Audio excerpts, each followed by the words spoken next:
What is up, everybody, and welcome back to the channel. My name is Josh, and today what we're going to be talking about is why I decided to go with the 2024 Stark Varg over the 2025 Surron Ultra Bee.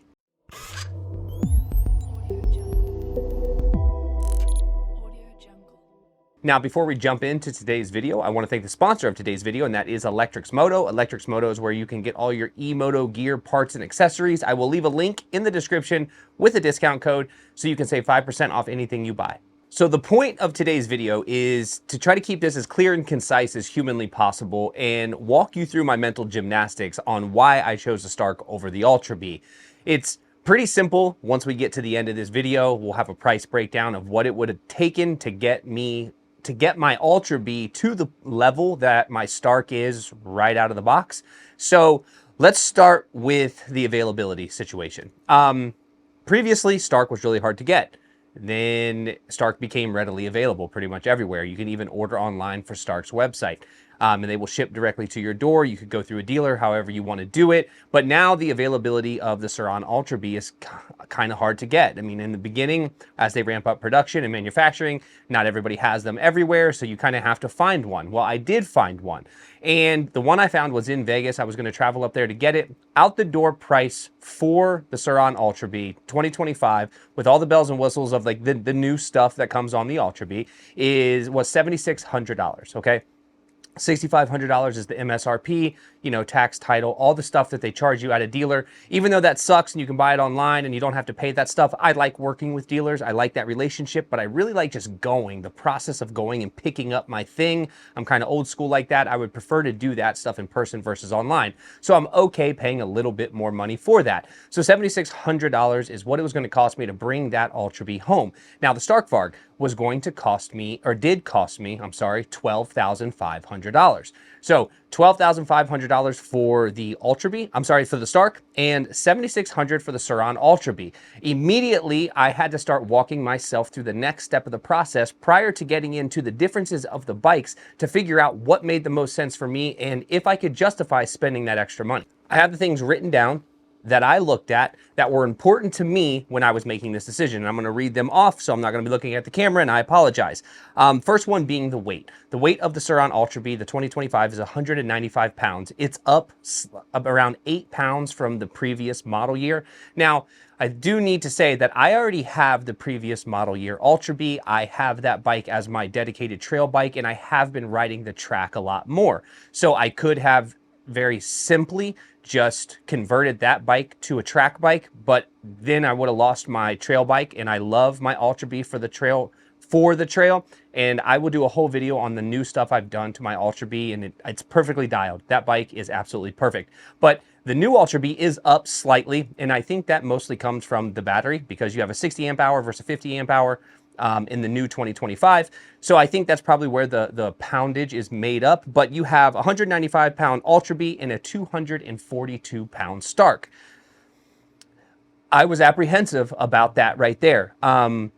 Especially if I planned to ride my Stark on the trail, and that was like my dedicated single track trail bike, I probably would have stopped right there and not purchase the Stark Varg, because picking up 250 pounds, whatever it actually is, the website said 242, but some people say it's 250. Picking that up on an incline would be treacherous, especially after a 15-20 miles of a hard and single track enduro style ride. Having to pick that bike up, I did take it on a trail the other night right when I got it. I rode 15 miles. I only dropped it once, and it did suck picking it up, and that drop happened to be at like the 14-mile mark of a 15-mile ride, and I was super tired. So that poundage didn't matter to me, because the Stark Varg is my trail bike. Or I'm sorry, the Stark Varg is my track bike. I have no interest really in riding it on the trail. It can do it. It will do it very well, but that is not its intended purpose for me. So the poundage was not a big issue. So the next thing I wanted to consider was the torque. You know, what is the torque difference between the two bikes? And is it worth paying a lot more money to get a lot more torque, essentially? So the torque on the Stark Varg is 938 Newton meters, and the torque on the Ultra Bee is 511 Newton meters. Now, I am comparing this to the 2025 model year Ultra Bee, because that is the bike I was going to get. The 2024 Ultra Bee has a little bit less torque, a little bit less power. It doesn't have excuse me, as large of a battery. So that bike is much different, and these specs are coming off the 2025. That torque is a massive amount of difference. And where I think that torque matters on the track is coming out of corners, accelerating through jumps. The stuff that your Ultra Bee really is not designed to do from the beginning. When you pick your Ultra Bee up from the factory or from the dealership, whatever it is, it gets shipped to your door. That bike is not necessarily built for the track. Can it do it? Yes. My buddy Nate rips his Ultra Bee with completely stock suspension on the track. He's clearing doubles and triples, but he's pinned to the max and he's full throttle making this happen. And you know, if you asked him, he would say it's just not enough. I want more. He's not going to spend money on a separate bike, but he does want more. And the torque makes a huge difference. So comparing the prices, 7,600 versus the 12,500 that I paid, I'm getting almost double the torque for that money. Obviously, right after torque comes the horsepower. What horsepower do you actually get in the Surron Ultra Bee 2025? Well, you get 28 horsepower in turbo mode, and the Stark Varg comes factory with 80 horsepower. Now, I won't be riding 80 horsepower anytime soon, but the 28 horsepower in turbo mode is a good amount of power. Let me tell you why I think that it's kind of bad, not in the power rating. If you're running in turbo mode at 28 horsepower full throttle, you are going to kill your battery in probably an hour or an hour and a half, especially riding a track. You are more wide open on your throttle and you are harder on the throttle on a track than you are on a trail.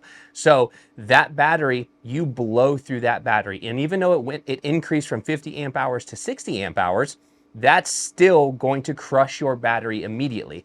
I generally ride in a 30 horsepower mode while I'm riding the track. That is about what, roughly 40% of the Stark's full capacity. So I am not using nearly as much battery because I am running that bike at a much lower horsepower mode. I'm still achieving the same results as I would be getting in a Surron Ultra Bee at its peak. So that right there was something I had to seriously consider when I was choosing which bike is best for the track and which bike is best for my second bike. I did not want to be in a situation like my buddy Nate is, who just recently purchased an additional battery for $2,000, and he will ride his Ultra Bee for 2 hours, an hour and a half, and then he will change his battery at the track and he'll get another hour and a half, 2 hours. So he had to spend an additional $2,000 to get a 4 hours of track time when I can get 4 hours of track time on my Stark Varg directly from the dealer. That was a huge thing I had to consider, and if it was worth it, sacrificing that much power and just blowing through batteries, and more than likely having to purchase an additional battery just to have a full day at the track. So while we're talking about the battery, the Ultra Bee battery is 4 kilowatt hours. The Stark Varg battery is 6.5 kilowatt hours. So you get roughly 50% more in the stock battery. Now, like I had just mentioned about my buddy Nate having to buy 2 batteries, I didn't even add that into the cost that we're going to go over at the end of this because I didn't even think about it until just now. So if we added an additional $2,000 because we needed an additional battery, that really, really makes the Ultra Bee absolutely unrealistic in how much it's going to cost to have an effective track bike. So the last thing I look at, which not a lot of people may care too much about it, but I'm not like a super tall guy. I look at seat height. I think seat height is important to know how that bike's going to feel between my legs. Stark Varg is a 37.3 inch seat height. That had me extremely apprehensive in the beginning. The Ultra Bee is a 35.8 inch seat height. Now, granted, that is coming from the factory for the Ultra Bee without 2118 wheels and without bigger tires. So undoubtedly that seat height is going to increase as you put more modifications on it, like wheels and tires.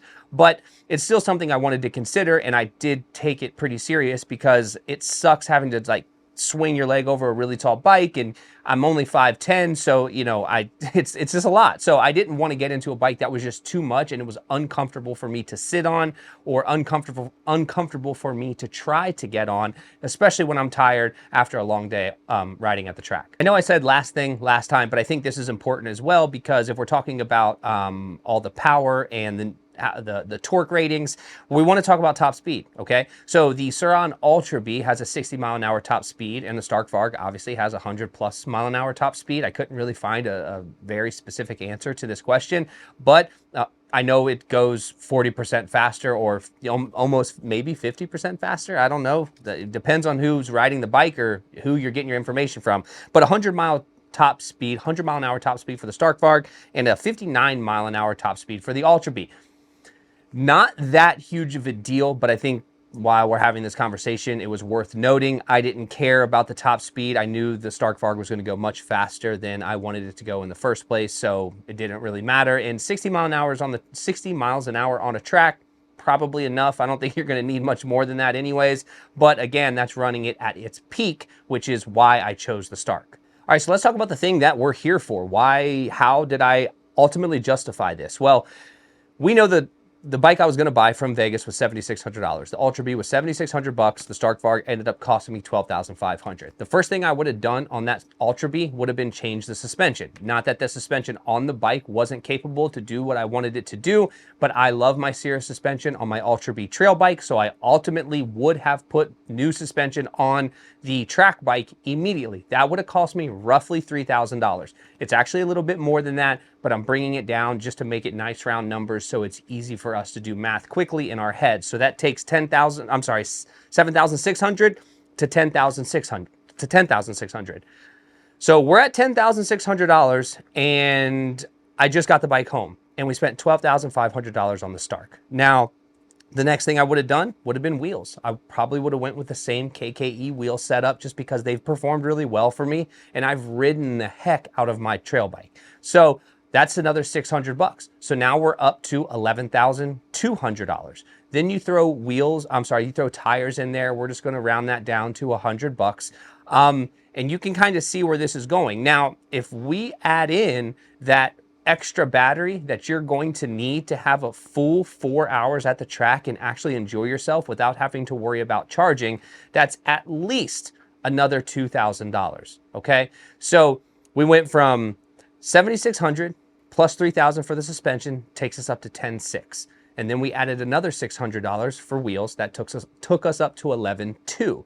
And then we added tires, rounding down. That took us up to $11,300. And then you add another battery if you plan on riding the track consistently, and that's what this bike is for. You just took that $11,300 up to $13,300. So I'm not saying you need the extra battery, but what I'm saying is the Stark Varg comes completely prepared for exactly what you want to do if you plan to ride the track. The bike's throttle response, the bike's power delivery, the Stark Varg is quite literally a work of art. It is, I told my wife, it's a piece of jewelry. Like when I go out there and look at it, it is absolutely gorgeous. It's breathtaking. KYB suspension, KYB forks, KYB shock. It's literally built perfectly. And it comes with the highest quality components that you could pretty much get on any dirt bike available to the average human being. And I was able to get that bike for $12,500. If I want to build an Ultra Bee, it's going to cost me at least that to get it prepared for the type of riding that the Stark is ready for right out of the box. So it only made sense for me to get a Stark Varg. And I could not be happier with my decision. Now, I'm going to cut this video here because I feel like I've been rambling, but there was a lot of information I wanted to give you in a short order. I'm sorry you had to look at my face for this long, but if you have any questions, concerns, please leave those in the comments. I will get to them immediately, and I will see you guys on the next one.